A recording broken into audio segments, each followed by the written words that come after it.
Hi everybody, welcome to another edition of the Sunday Drive. The Sunday Drive is sponsored by Midtown Mattress and Home Furnishings in beautiful downtown Lindsay. They have the area's largest selection of mattresses, but they also have home furnishings and home decor, and they carry Ashley furniture. So next time you need something for your home, check out Midtown Mattress and Home Furnishings in downtown Lindsay. Do you believe in miracles? Well, if you don't, you might after today. We are going to speak with Kevin Avery, and he has recently written a book called Unlocking Miracles. So we're going to find out more about that, what led to him writing the book, and a few other things as well. So sit back, relax, and enjoy this edition of the Sunday Drive.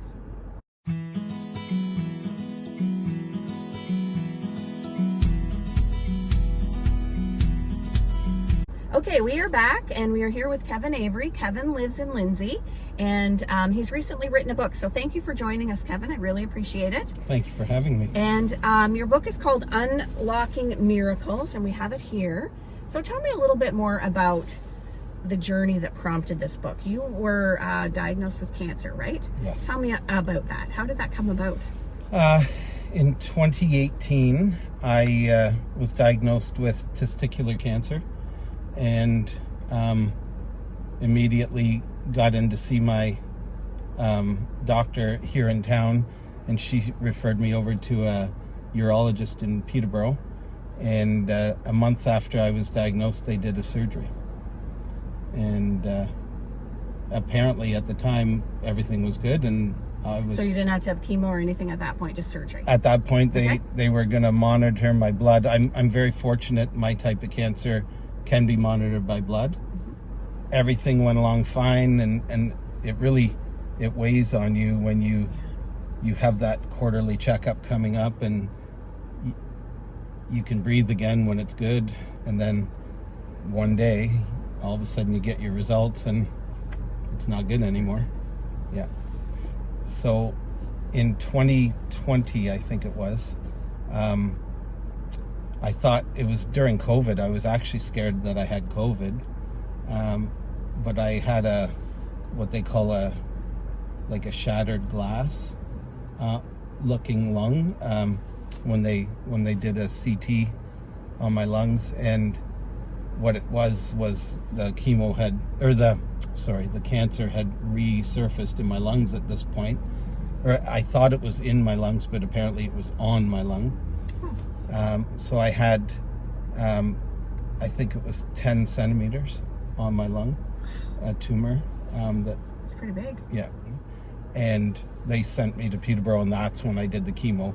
And then the following, so it would have been mid-2020 then, it started, I thought I had pneumonia again. And we went back to the Ross, and they did an CT, and it turns out I at that point it was 9 or 10 centimeters on my brain.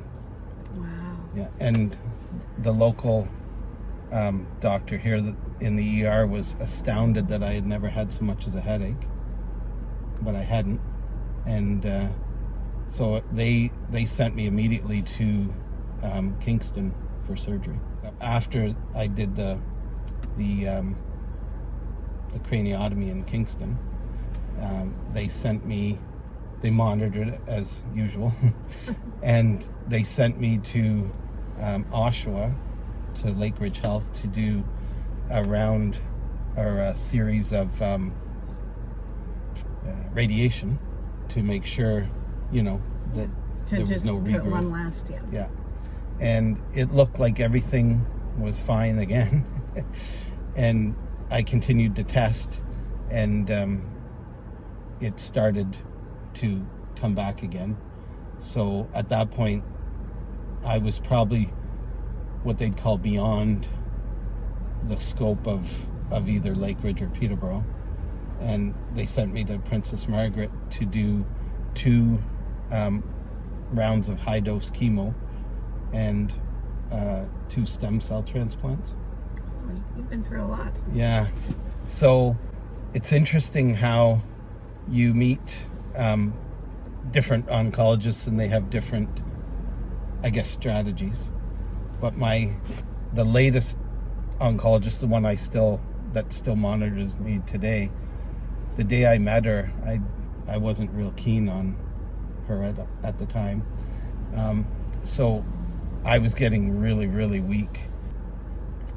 So Kate walked up the hill and got a wheelchair and wheeled me up to meet this oncologist in Princess Margaret. And she told me I had less than a 40% chance to live. And I really got upset, like in my brain. I didn't say it to her. And I looked her in the eye and I said, well, that's not a no percent, so I'll take what I can get. And later on, about a year and a half later, when I am good now, she told me, she said, you didn't like me that first day, did you? And I said, no, I'm sorry, I didn't. And she said, why? And I said, well, you told me I didn't have I had less than a 40% chance, and that really upset me. And she said, I actually fibbed to you that day, you had less than 10. And I said, oh, I'm glad you didn't tell me that. I really wouldn't have liked you. How does it feel to get that, to be told that? After the fact? At the time, how did you feel? Angry.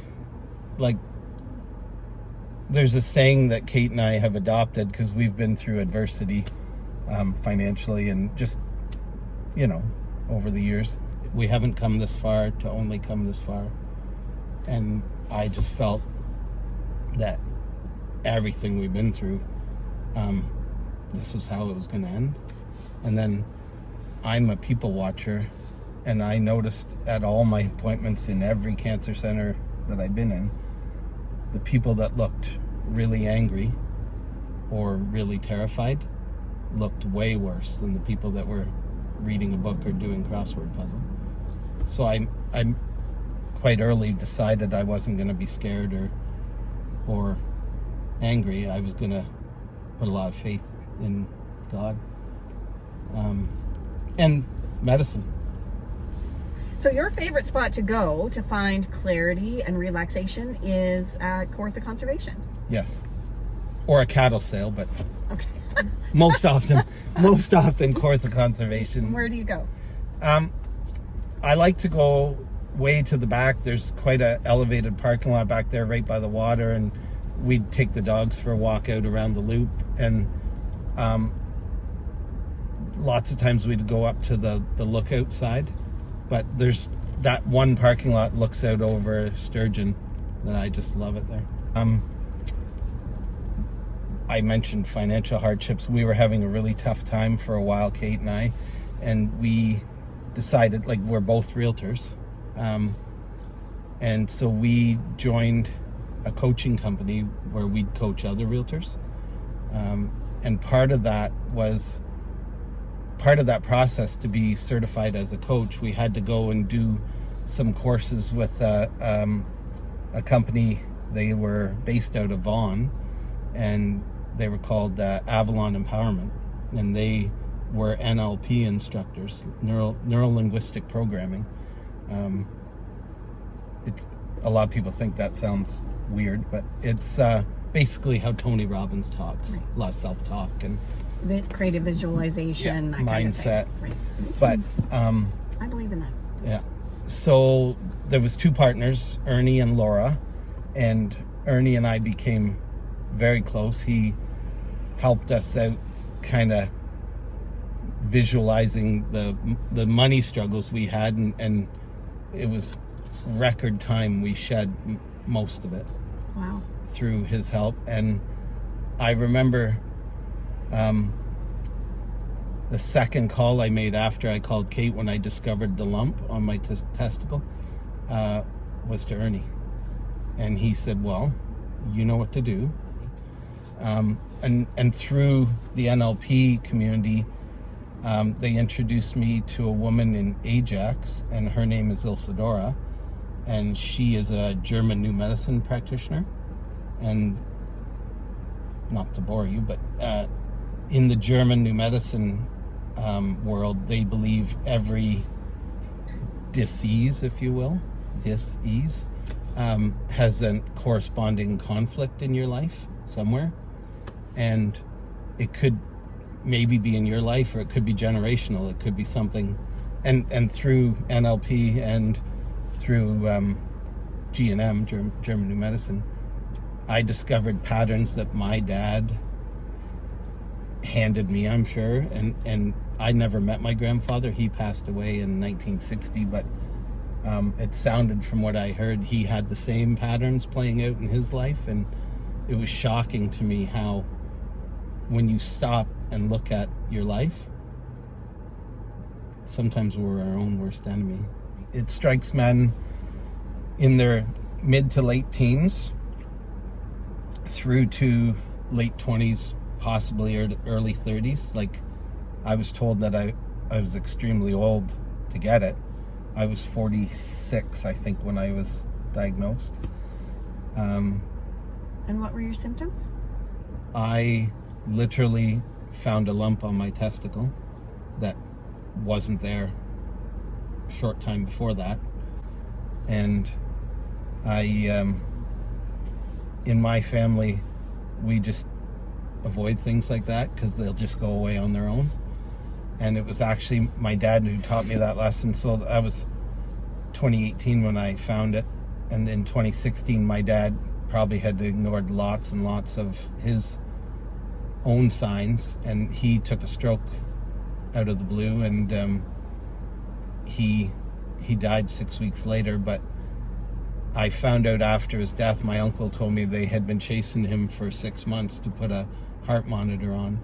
His heart was beating irregularly and pooling blood, and he ignored it. And his last decision, I guess, if you will, was probably what made me think I better deal with this head on. Because knowing that what I know now, it wouldn't have turned out well if I had have ignored it. It was pretty aggressive. So what's your message for anybody out there watching? Don't ignore it. It won't go away on its own.